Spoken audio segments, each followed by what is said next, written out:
Hello guys, welcome back on MTP channel means mister tech point. तो कैसे हैं आप लोग? Hope you guys are doing well. So let's start the today's videos.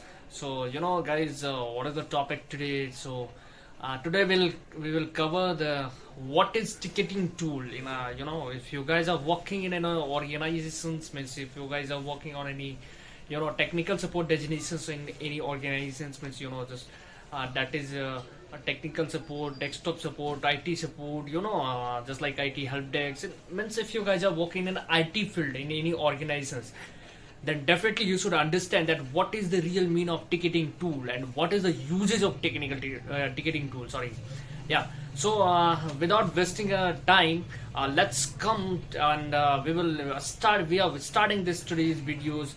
So without wasting time, let's come, guys. सो चलिए मैं आपको बताता हूँ फर्स्ट टेक्निकल टिकटिंग टूल के बारे में कि टिकटिंग टूल क्या है। ठीक है, फॉर सपोज जैसे आप एक ऑर्गेनाइजेशन में काम करते हैं, आप एक आईटी रोल पे वहाँ पे हैं, आईटी से रिलेटेड जितने भी इश्यूज होते हैं उसको वो आप देखते हैं। माइट भी कुछ यूजर्स होते हैं जो आपको आके बोलते हैं कि सर मेरा मेल बॉक्स नहीं चल रहा है, can you please check it that I am not able to use my mail box, actually I am not able to send my mail, actually I'm not able to receive mail from anyone sides. So आपको क्या करना रहता है, उनका mail check करना रहता है। Meanwhile, if you are working on users issues and meantime if any other users are coming on your desk and they are saying sir, I'm not able to open this URL, उसी दौरान जब आप एक users के desk पे काम कर रहे हैं और दूसरा कोई आ जाता है कि सर मैं इस URL को ओपन नहीं कर पा रहा हूँ, तो आपको क्या हो जाता है, ऑब्वियसली आप बोलेंगे कि मैं जैसे इसी इशू को सॉर्ट आउट कर देता हूँ, जैसे इस यूजर का कर देता हूँ, फिर आप अपना लैपटॉप लेके आ जाना, मैं देख लूंगा आपके साथ क्या इशूज है। ठीक है, तो उस केस में होता क्या है कि सेकंड यूजर यदि अगर कोई वीआईपी यूजर है, वो थोड़ा सा वो यूजर उससे ज्यादा सीनियर यूजर है, तो आपको बोल सकते हैं कि नहीं पहले मेरा देख लो आप, फिर उसके बाद उनका देखना, because my work is priority work, so first you have to take the priority for my work. तो उस केसेस के लिए क्या होता है, कंपनी क्या करती है कि टिकटिंग टूल बनाती है। कंपनी क्या करता है, आपको टिकटिंग टूल बना के देती है। जैसे कोई भी यूजर आपको डायरेक्ट नहीं बोलेगा कि सर मेरा मेल बॉक्स नहीं चल रहा है, सर मैं किसी यूआरएल को एक्सेस नहीं कर पा रहा हूँ, sir my system is not working. So कुछ भी लाइक आईटी रिलेटेड जितने भी इशूज होता है, कोई सॉफ्टवेयर सॉफ्टवेयर काम नहीं कर रहा है, लाइक सॉफ्टवेयर को बार बार ओपन कर रहे हैं बट वो ओपन हो नहीं रहा है, या फिर कोई सॉफ्टवेयर ओपन हो रहा है बार बार वो खुद ही बंद हो जा रहा है। जैसे कोई बंदे आके बोल सकते हैं माइट बी कि सर माई टीम्स पे मीटिंग नहीं कर पा रहा हूँ, माई टीम्स इज नॉट वर्किंग। तो उस केस में क्या होता है, कई बार आपके पास 5-7 यूजर आ गए, sir my laptop got crashed, my actually you can see that my window is crashed in my laptop, so how can I work, can you please resolve it on priority basis. तो सारे users आएंगे आपको यही बोलेंगे कि priority basis पे मेरा काम करो। लेकिन होता क्या उस केस में, गाइस मैं आपको ये समझाता हूँ। उस केस में कंपनी क्या करती है, आपको एक टिकटिंग टूल प्रोवाइड करती है। टिकटिंग टूल में होता क्या है, ठीक है, टिकटिंग टूल की वेबसाइट जो होती है उस पर सारे यूजर्स जो भी, जैसे फॉर सपोज कोई भी यूजर्स किसी को टेक्निकल इशूज आ रहा है तो उसका काम क्या रहता है, वो जाएगा उस यूआरएल को ओपन करेगा, जो टिकटिंग टूल का यूआरएल है उसको ओपन करेगा और उस पर एक टिकट जनरेट करेगा। उसमें वो डालेगा कि मेरे को लाइक सिस्टम में ये इशू आ रहा है, तो वो टिकट क्या होता है, पहले वो जनरेट करता है, तो फिर वो जनरेट होकर टिकट जाती है आईटी हेल्प डेस्क के पास। ठीक है, आईटी हेल्प डेस्क का काम ये रहता है कि उस टिकट को फॉरवर्ड करना, जिस इंजीनियर का काम रहता है। जैसे फॉर सपोज कि आईटी हेल्प डेस्क जो होता है सेंट्रलाइज होता है। ठीक है, सेंट्रलाइज होता है पूरा पैन इंडिया में, आपकी कंपनी की जितनी भी ब्रांच होती है उसमें 1 या 2 आईटी हेल्प डेस्क होते हैं। ठीक है, उनके पास टिकट पहुंचाता है, वो पहुंचता है। ठीक है, जैसे टिकट रेज करके और सबमिट करता है कोई भी यूजर, तो वो सीधे पहुंच जाता है पहले आईटी हेल्प डेस्क के पास। फिर उनका काम क्या रहता है, वो उस टिकट को देखेंगे और उस टिकट को फिर क्या करेंगे, जिस इंजीनियर का वो रहेगा काम, जिस लोकेशंस का रहेगा, लोकेशन इंजीनियर को वो सीधे ट्रांसफर कर देता है, तो लोकेशन इंजीनियर के बिन में आ जाता है वो टिकट। ठीक है, उस इंजीनियर को क्या करना रहता है, फिर उस टिकट को अपने टैट के कर देंगे। इसमें टैट होते हैं गाइस। टैट क्या होता है, for suppose I am saying you that like अभी मेरे पास एक टिकट आया और मैं उस पर काम करना स्टार्ट कर दिया, मुझे उसमें चेंज करना रहता है स्टेटस की, वर्क इन प्रोग्रेस की, मैं मतलब अभी वर्क कर रहा हूँ। उसके बाद लिखना पड़ता है कि दैट्स इट्स रिजॉल्व कमेंट्स के साथ, क्योंकि वो कमेंट्स पूरे यूजर्स के पास जाता है, वो मेल पे मेल पे पूरा टिकट का स्टेटस जाता रहता है कि हमने इस टिकट को क्या किया है, तो वो टिकट जो यूजर रेस करता है उनके पास जाता है कि हम क्या कर रहे हैं। जैसे हम उनको बोलेंगे कि है ना कि लाइक मतलब ticket has been resolve, issue has been resolve, ऐसे करके तो उनके पास जाएगा और उसमें ब्लॉग कमेंट्स में नीचे में मुझे लिखना पड़ेगा कि मैंने क्या किया नहीं किया, ऐसे करके। तो मैं अभी आपको बताता हूँ इसका बेनिफिट्स क्या होता है टिकटिंग टूल का, आपको मैं बताऊं। जैसे आपके पास पहले से 2 टिकट आया हुआ है और तीसरा टिकट आया है, तो आप पहले उस 2 टिकट पे काम करेंगे। अगर कोई सीनियर यूजर यदि अगर आपके पास आया और वो बोला ऐसे कि तुम मेरा पहले देख लो, है ना, like you can see my first because I'm senior user here, I am a senior manager here, I am a VP here, I am a AVP here, so you can see them.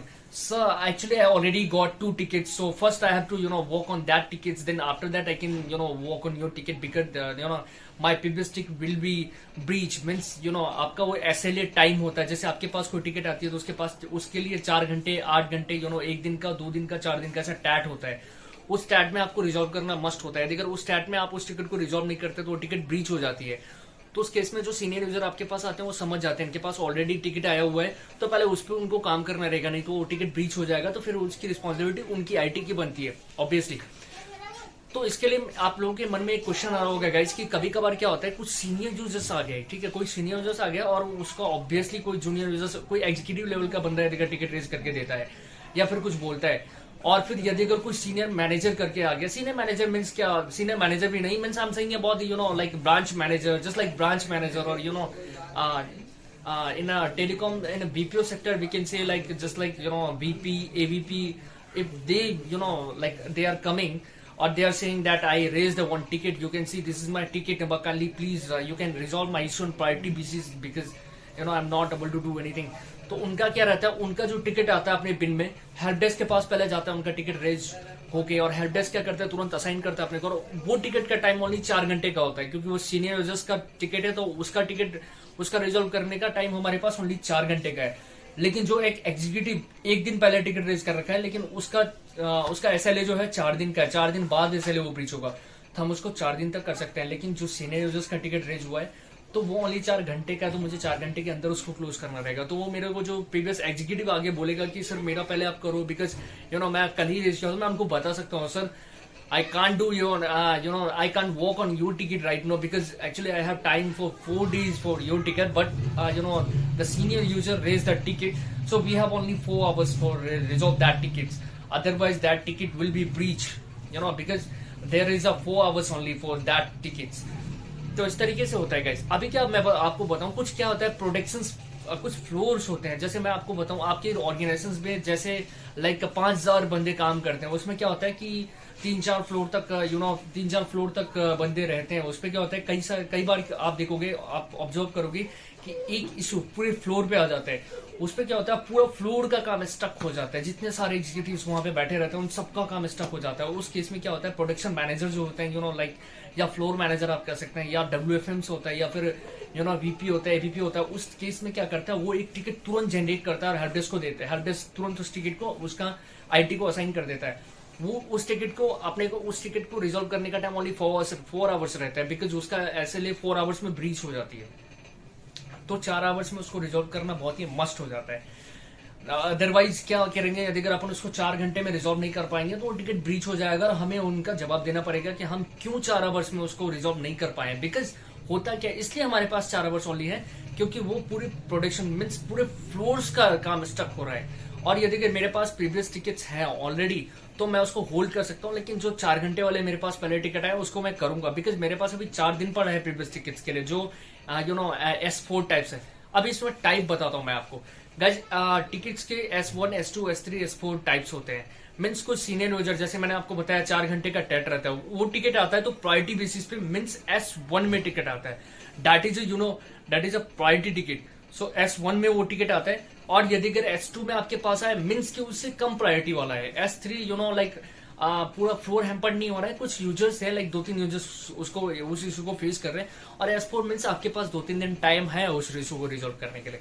तो इस type से होता है। अभी मैं आपको guys in the last actually I want to say ticketing tools, some ticketing tools name which which I have seen on in some organizations, that's मैं जैसे कुछ organizations में मैं उस पर काम कर रखा हूँ, मैं कुछ ticketing tools पे, उसके बारे में अभी आपको बताता हूँ। जैसे अभी एक रेमेडी टूल करके होता है। Remedy is famous ticketing tool. Multiple organisations में रेमेडी आपको मिलेगा, यदि अगर आप कहीं काम करते हैं एज ए IT सपोर्ट तो आपको रेमेडी मिलेगा। यू जस्ट रेमेडी पे टिकट रेज करते हैं और आप हमेशा रेमेडी ओपन करके अपने सिस्टम पे बैठे रहते हैं, बिकॉज थोड़ी थोड़ी देर में रेमेडी चेक करना रहता है, क्योंकि जो भी टिकट आता है उस पर कुछ टाइम के अंदर अपने को रिस्पॉन्स करना रहता है कि सर ऐसे टिकट है, वॉकिंग नाउ, ऐसे करके। उसके बाद रेमेडी के बाद आप देखेंगे तो एक हेल्पमेट करके होता है, एक सफायर होता है, एक माई सर्विस जैसे होता है, ऐसे कई सारे टिकटिंग टूल है गाइस जिसपे काम होता है, इस तरीके से काम होता है। तो इंटरव्यूअर जो है आपसे ये पूछ सकते हैं कि what is ticketing tool, what is S1 in ticketing tool, how is the uses, what is the usage of ticketing tool, how about the ticketing tool, so they can ask you। तो इस video में मुझे लग रहा है उन सारी questions का जवाब आपको मिल गया होगा, क्योंकि मैं बहुत ही इजी वर्ड्स में मैं सारी चीजों को कवर अप किया हूँ इसमें। आई होप आप लोगों को समझ में आया होगा सारी चीजें। और मैं अभी आपको बता दूं, मेरा जो डेस्कटॉप सपोर्ट फुल कोर्स वाला जो अभी तक मेरा बैक टू बैक करके मैं वीडियो अपलोड करता जा रहा हूँ, तो आई होप आप लोगों को समझ में आ रहा होगा, क्योंकि मैं बहुत ही इजी वर्ड्स में मैं उन सारे वीडियोज को कवर किया हूँ और इस वीडियोस को और आगे भी जो मैं अपलोड करूंगा उसको कवर अप करूंगा। जैसे ही मेरा डेस्कटॉप सपोर्ट वाला एंट्री वो खत्म हो जाता है पार्ट्स, जैसे ही मेरा डेस्कटॉप सपोर्ट का कोर्स कवर अप हो जाता है, उसके बाद मैं बच्चों के लिए कंप्यूटर कोर्स भी लेके आऊंगा, जो बच्चों के लिए बेहद यूजफुल रहेगा। कि जैसे कोई कंप्यूटर करना चाहते हैं, कंप्यूटर की क्लास करना चाहते हैं, उनके लिए कि बेसिक चीजें बताऊंगा मैं उसमें कंप्यूटर की। तो चलिए इसके साथ मैं अपना वीडियो समाप्त करता हूँ। तो आशा करता हूँ होप कि आप लोगों को बहुत ही अच्छा लगा होगा ये वीडियो, और यदि अगर अच्छा लगा होगा तो मैं आज तक किसी भी वीडियो में ऐसा नहीं बोला हूँ कि मेरे वीडियो को आप लाइक करो, कमेंट करो, सब्सक्राइब करो, because I know that if my video will be like good, then definitely you will give me subscribe and like and something. So definitely without wasting time, we are stopping the today's video. Don't forget to subscribe Mr. Take Point, and also press the bell icons for new updates.